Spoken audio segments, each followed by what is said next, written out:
I like to glitch out once in a while, and you probably do too. That's why today we're going to be making glitchy impacts. This video is divided into 3 levels. We're starting with glitch impacts, moving on to the melodic glitches,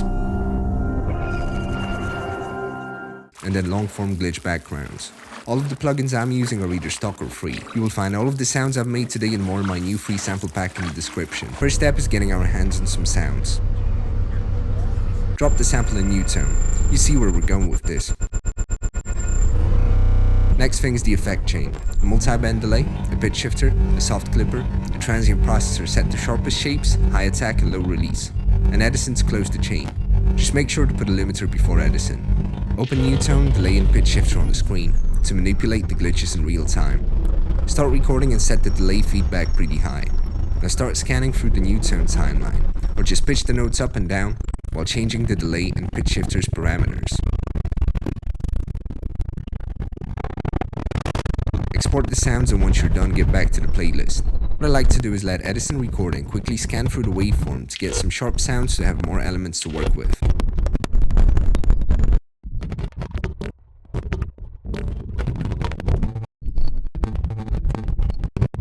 By now you should have 3 files.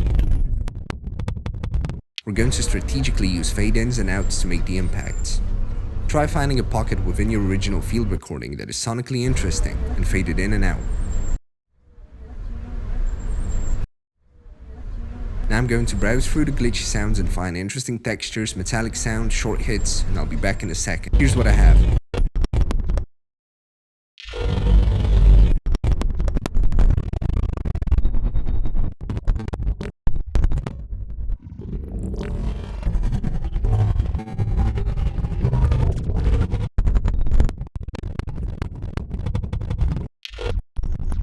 The anatomy of an impact is tension, culmination, and release. We need to set the tone, deliver the sharp punchy sound, and let it resolve.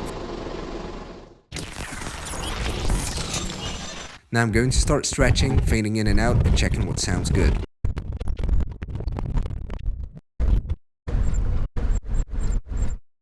Okay, so this is the structure of the impact. Now it's time for the actual glitchiness. First, let's use a pitch shifter with jitter and random all the way up, and a transient shaper. Then record it once going up in pitch and once going down. Let's do a few takes with the multi-band delay and setting the bands to flow with the impact.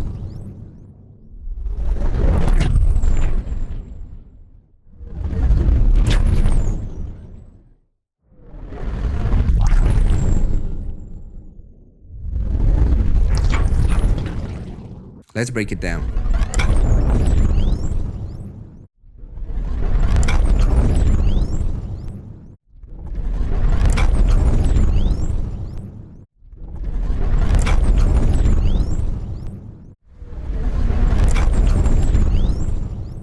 And now run it through the pitch shifter again.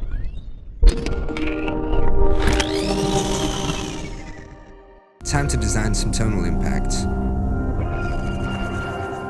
Let's start with 3x oscillator, 1 sine and 2 squares pitched in different octaves. Now punch in some C notes and place the pattern in the playlist.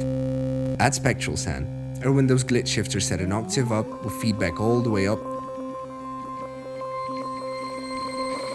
And a multi-band delay with the steep settings and the keep pitch option enabled. Now add some offset to spectral sand and automate the feedback slider so it fades in and out. With that automation still going, you want to switch the keep pitch option off on the multi-band delay when the sound is in the middle and move the bands in the right moment to have it deliver tension, impact and release. It will take a few tries to get the timing right. Now export the best tape. Let's take a field recording and add it to the playlist. Fade in and out at the beginning and at the end. Now I'm going to take a kick, a hat and a bass to add some emphasis. We're going to place the kick at the beginning to introduce the impact and the bass at the peak of it. Now let's stretch the hat, add a fade in and place it right before the bass hit.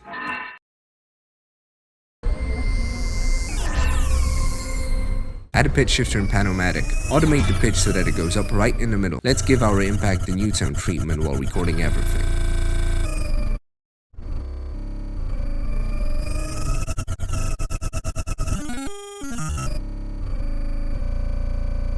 Here are the sounds I picked from the new tone sessions. Let's add some tonality now. To do this, we will need to place the notes in the right spots and carve out some frequencies of the impact. Let's start with the melodic elements. I'm using the Form's Piano Decent Sampler Bank. It's free, go and check it out. If you play it together with the impact, it sounds out of place, but using one EQ sweep changes everything.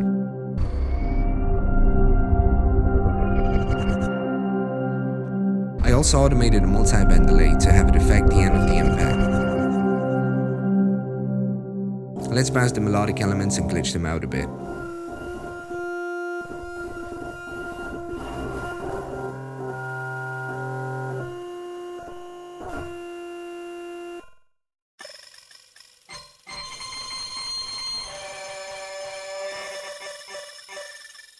Now these parts will fit perfectly.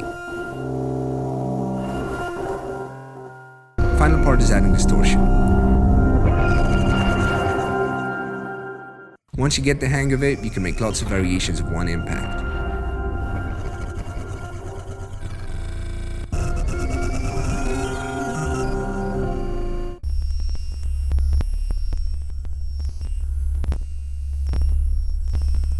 Let's grab some sounds. You want something that has a lot of transients and noisy textures.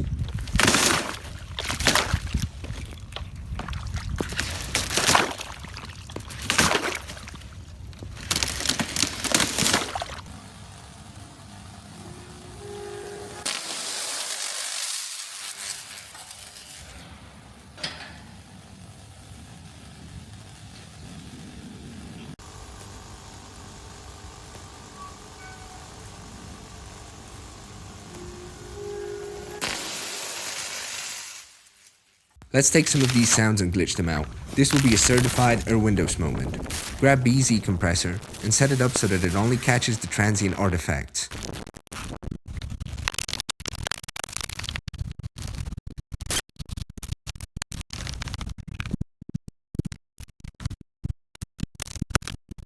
Use glitch shifter to emphasize and spread the artifacts.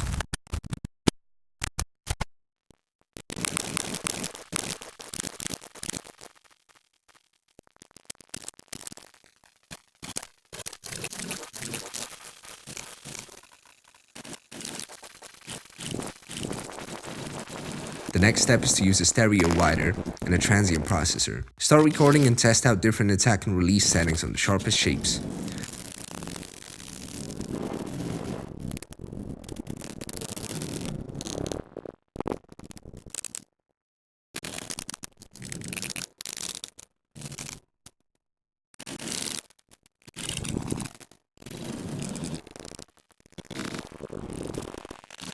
Now take the recording and layer it with something more organic.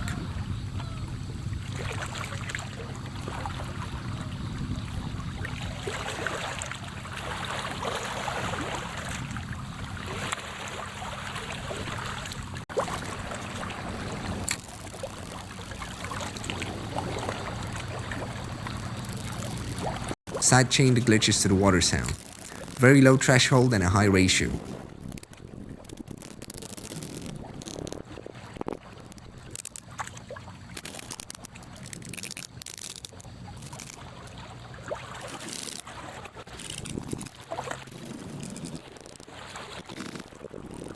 Let's clean up the glitches with a high pass.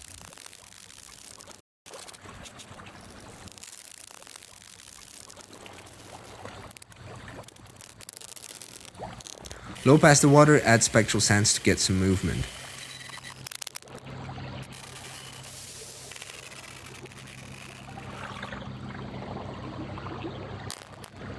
Now bounce it and give it a stretch test. Usually these sounds will either sound great slowed down or sped up.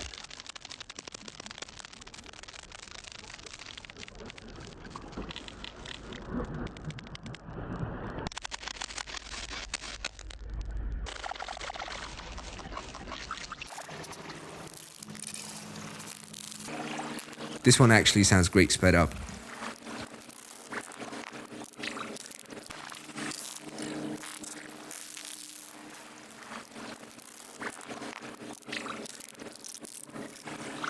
Today we've learned how to make basic glitchy impacts, tonal impacts, and long-form glitches.